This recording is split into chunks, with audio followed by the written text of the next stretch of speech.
Hello everyone, বর্ষায় শুধু খিচুড়ি না খেয়ে স্পেনের এই ultimate comfort food caldo de arroz try করতে পারো।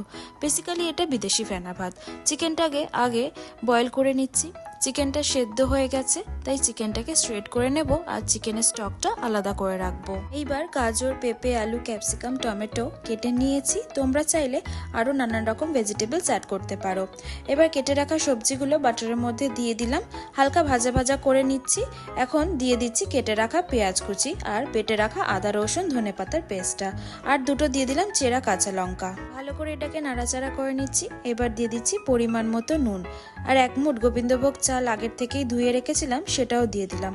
ভালো করে সবজিগুলোর সাথে মিশিয়ে নিয়ে দিয়ে দিচ্ছি এখন টমেটো কুচি। সবজি আর চালটাকে একটু ভালো করে ভেজে নিয়ে এখন দিয়ে দিচ্ছি আলাদা করে রাখা চিকেন স্টকটা।